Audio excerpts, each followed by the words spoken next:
Welcome दोस्तों। आज की वीडियो में हम डिस्कस करेंगे top 25 questions on Indian polity for JKPSI NT and other JK SSB exams. So आइए चलते हैं क्वेश्चन नंबर 1 पे। The idea of the constitution of India was first of all given by whom? Jyotirao Phule, M N Roy, Rabindranath Tagore, B R Ambedkar. The right answer is option number B, M N Roy.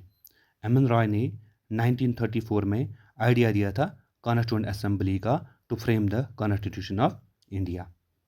Question number 2, the idea of the concurrent list has been taken from the constitution of South Africa, Australia, Canada, Germany. ये सब important questions है। जो sources है जहाँ से हमने constitution को बारो किया है वो बहुत इंपॉर्टेंट बनते हैं। तो इसका जो राइट आंसर है कंकरेंट लिस्ट का, ये हमने ऑस्ट्रेलिया से बारो किया है। आइए देखते हैं अदर बारोड प्रोविजंस। ऑस्ट्रेलिया से हमने joint sitting of 2 houses of parliament भी बारो किया है। कनाडा से हमने federation with a strong centre और appointment of state governors by the centre. Ireland से हमने डीपीएसपी और nomination of members to Rajya Sabha. Japan से हमने प्रोसीजर एस्टैब्लिश्ड बाय लॉ। और रशिया से हमने fundamental duties, ideals of justice, जो social, economic and political preamble में मेंशन है। यूके से हमने parliamentary government, rule of law, single citizenship और बाइकैमरलिज्म जो है बारो किया। यूएसए से हमने fundamental rights, independence of judiciary, judicial review और भी बहुत सारे हैं। तो ये आप पीडीएफ में देख लेना, टेलीग्राम चैनल पे अवेलेबल होगी। जर्मनी से हमने suspension of fundamental rights during emergency.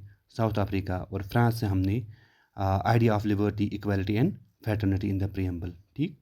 तो question number 3, the constitution of India was adopted by constituent assembly on which date? 25 October 1948, 26 January 1949, 26 November 1948 and 26 November 1949। आपने देखा होगा जो कांस्टेबल एग्ज़ाम हुआ था उसमें भी रिपब्लिक डेट के बारे में पूछा गया था। तो इसका जो राइट आंसर है, ये अडॉप्ट कब किया था? ऑप्शन नंबर डी, 26 नवंबर 1949 को ये अडॉप्ट हुआ था। लेकिन इफ़ेक्ट जो हुआ था ये 26 जनवरी 1950 को ये इफ़ेक्ट हुआ। अब 26 जनवरी क्यों इसके लिए डेट अडॉप्ट किया गया था? क्योंकि जो हमने पूर्ण स्वराज डे मनाया था 26 जनवरी 1930 को, उसी को सेलिब्रेट करने के लिए, वो डेट के लिए हमने इसको 26 नवंबर जो 26 जनवरी 1950 को इफेक्टिव लाया। ठीक। तो आइए चलते हैं क्वेश्चन नंबर 4 पे। The first state to be created on linguistic basis was Kerala, Tamil Nadu, Karnataka, Andhra Pradesh. इसका जो राइट आंसर है option number D, Andhra Pradesh. The first state formed on the linguistic basis is Andhra Pradesh. ये जो है फॉर्म हुई थी 1 अक्टूबर 1953 को। इसको तमिलनाडु से बाइफरकेट किया गया था। The first speaker of the Lok Sabha was option number ए, जीवी मवालानकर, जी के गोखले, राजेंद्र प्रसाद एंड जवाहरलाल नेहरू। इसका जो राइट आंसर है ऑप्शन नंबर ए, जीवी मवालानकर। ये फर्स्ट स्पीकर ऑफ लोकसभा थे और इसको फादर ऑफ लोकसभा भी हम कंसिडर करते हैं। फर्स्ट लोकसभा जो है 1952 में कॉन्स्टिट्यूट हुई थी। Question number 6, how many times the preamble has been amended? Preamble को कितनी बार अमेंड किया गया है आज तक? 3 times, 2 times, 1 time and none of the above.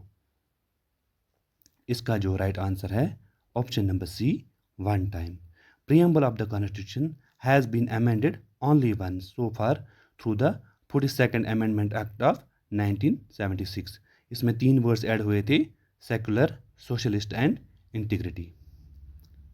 What is the position of the right to property in India?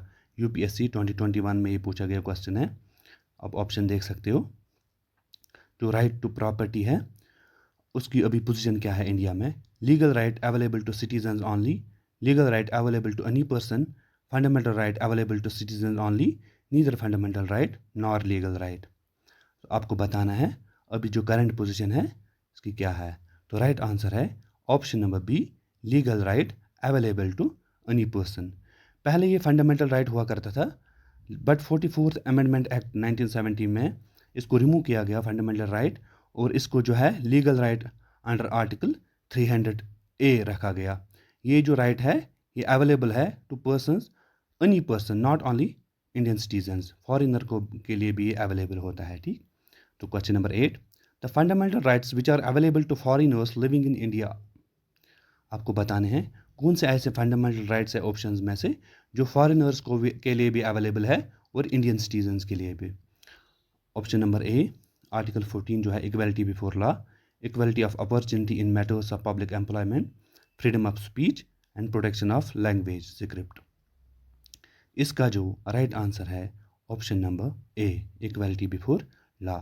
आपको ये 5 article याद रखने हैं जो कि ओनली सिटीजन्स ऑफ इंडिया को जो है अवेलेबल है। ये फंडामेंटल राइट्स है, आर्टिकल 15, आर्टिकल 16, आर्टिकल 19, आर्टिकल 29 और 30। 15, 16, 19, 29 एंड 30, ये 5 आर्टिकल जो है ये ओनली अवेलेबल है to the citizens of India, बाकी जो है वो फॉरेनर्स के लिए भी अवेलेबल है। क्वेश्चन नंबर 9 पे मूव करते हैं। Which amendment act added the fundamental duties in the constitution.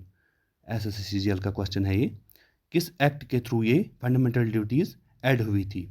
42nd amendment act 1976, 44th, 51st and 38।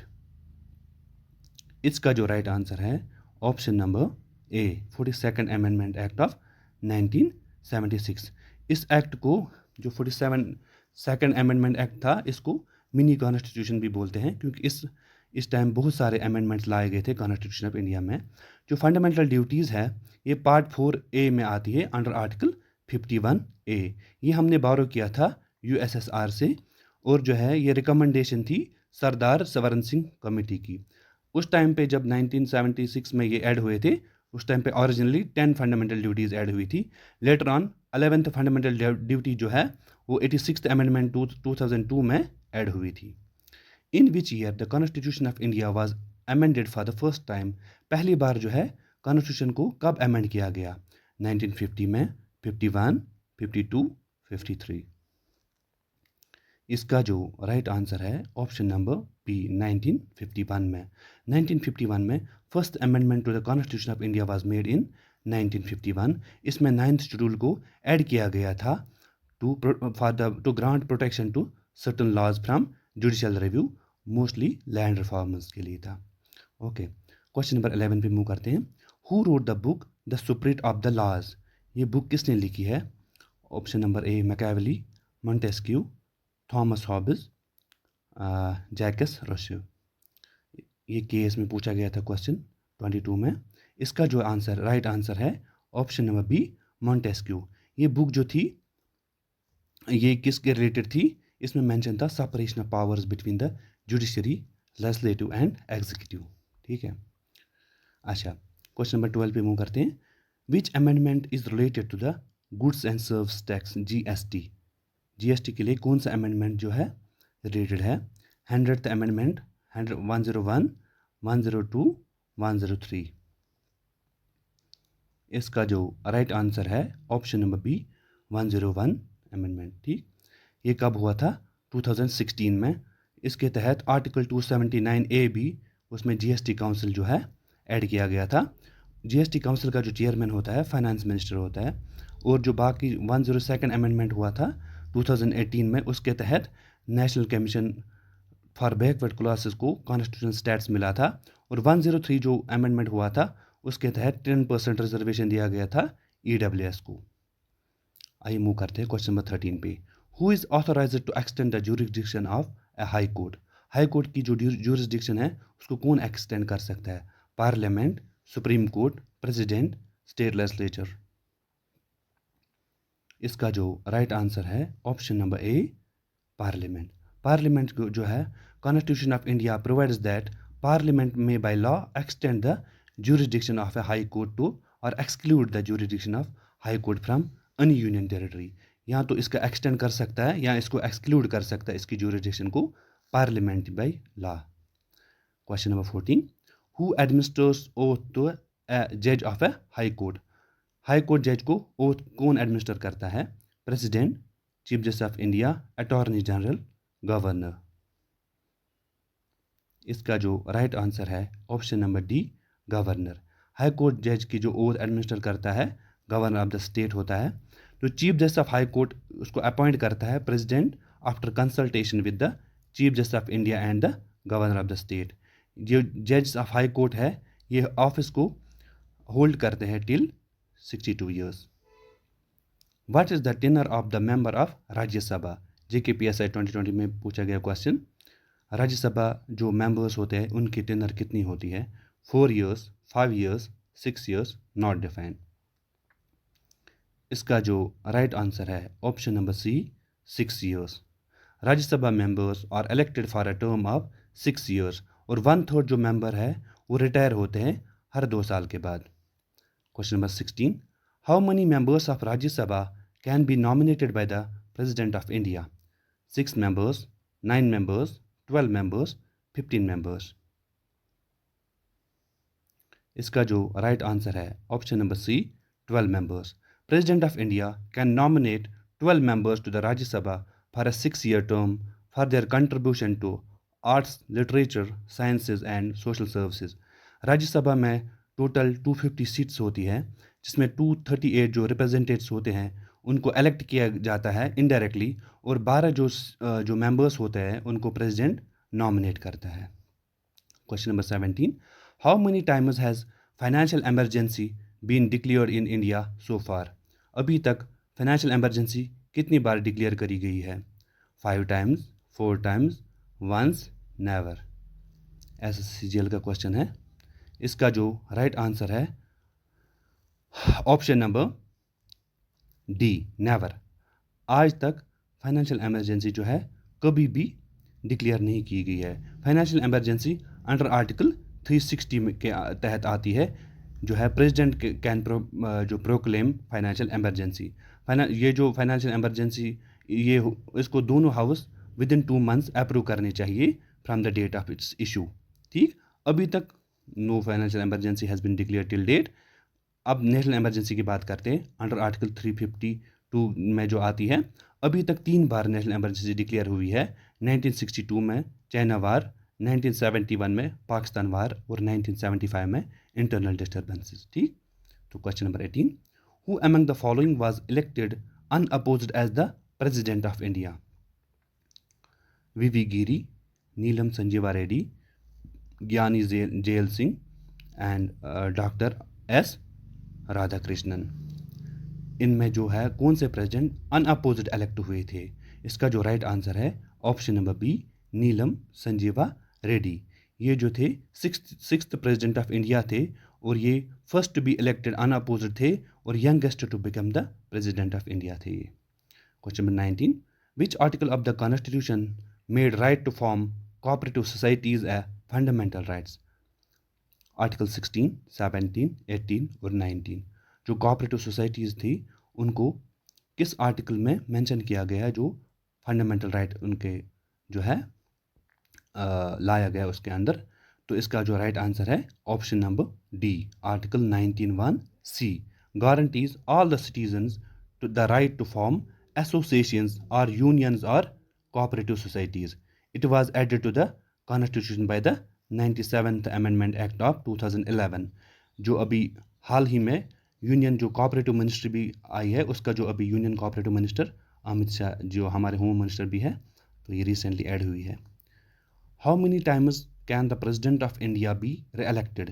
President of India जो है उसको कितनी बार हम री-इलेक्ट कर सकते हैं? SSCGL का क्वेश्चन है। 1 term, 2 terms, 3 term, for any number of terms. तो इसका जो राइट आंसर है option number D, for any number of terms. An individual can be elected constitutionally any number of terms before he fulfills all the requirements under the provisions of the constitution. Term जो होती है 5 साल की होती है। President जो है उसकी जो क्राइटेरिया होता है सिटीजन ऑफ इंडिया होना चाहिए, 35 ईयर्स ऑफ एज होना चाहिए और eligible to become the member of Lok Sabha. US में ऐसा नहीं है। US में जो प्रेसिडेंट है उसको 2 बार ही इलेक्ट हो सकता है, वो तीसरे बार वो नहीं बन सकता प्रेसिडेंट। अभी जो हाल ही में डोनाल्ड ट्रंप जो है दूसरे बार प्रेसिडेंट बने हैं। इससे पहले भी बराक ओबामा भी 2 बार प्रेसिडेंट बने हैं, बट 3rd टर्म वहाँ नहीं होती है और वहाँ जो टेनर होता है 4 साल का होता है, इंडिया में 5 साल का होता है। Question number 21, democracy is the government of the people, by the people and for the people. ये स्टेटमेंट किसने दिया था? रूसो ने, J.S. मिल, T.H. Green, Abraham Lincoln. तो इसका जो राइट आंसर है option number D, Abraham Lincoln. Abraham Lincoln जो थे उसी ने ये डिफाइन किया था, democracy is the government of the people, by the people and for the people. वो 16th प्रेसिडेंट ऑफ यूएसए थे। फर्स्ट प्रेसिडेंट जो थे यूएसए के थे जॉर्ज वाशिंगटन। अभी जो हाल ही में डोनाल्ड ट्रंप बने हैं 47th president of USA. Question number 22, to whom a जज of the high court will tender his resignation? Chief justice of high court, chief justice of India, president of India, governor of the concern state. High court जज जो है अपना इस्तीफा किसको सौंपता है? इसका जो राइट आंसर है option number C, president of India. जज of the high court will tender his resignation to the president of India. उसको अपॉइंट भी प्रेसिडेंट ऑफ इंडिया ही करता है और कॉन्स्टिट्यूशन में उसकी टर्म फिक्स नहीं की गई, but they hold the office until the age of 62 years. Question number 23, the supreme commander of India's defence forces is? India के जो सुप्रीम कमांडर है डिफेंस फोर्स का, कौन किसको बोलते हैं या कौन है? Chief of the staff of Indian army, president of India, prime minister of India, defence minister. इसका जो राइट आंसर है option number B, president of India. President of India is the supreme commander of all the 3 divisions of defence force including army, navy and Indian air force. The president can declare war or conclude peace on the advice of Union Council of Ministers headed by the Prime Minister. Question number 24. Name the Indian state that adopted the 3-tier system of Panchayati Raj for the first time. Gujarat, Arunachal Pradesh, Rajasthan, Andhra Pradesh. पहली ऐसी state कौन थी जिसने जो 3-tier system पंचायती राज है उसको adopt किया था? इसका जो राइट आंसर है option number C, Rajasthan. Nagaur district of Rajasthan ने पहली बार जो है फर्स्ट टाइम 2 अक्टूबर 1959 को पंचायती राज सिस्टम इम्प्लीमेंट किया था। उस टाइम पे प्राइम मिनिस्टर थे जवाहरलाल नेहरू। उसके बाद जो है 73rd अमेंडमेंट एक्ट के तहत जो है पंचायती राज इंस्टीट्यूशन को कॉन्स्टिट्यूशनल स्टेटस मिला था। इंपॉर्टेंट कमिटीज़ जो थी इसके जो पंचायती राज के related, Balwant Rai Mehta committee, Ashok Mehta committee, GV Rao committee. Last question, who has the power to dissolve the Lok Sabha? Lok Sabha को डिसॉल्व करने का पावर किसको होता है? Prime minister, president, speaker of Lok Sabha, chief justice of India. इसका जो राइट आंसर है option number B, president. President under article 85 of the constitution of India, president of India has the ultimate power to dissolve the Lok Sabha. Lok Sabha की जो term होती है 5 years की होती है। होप आपको ये वीडियो अच्छी लगी होगी। Thanks for watching. Like, share and subscribe. Thank you.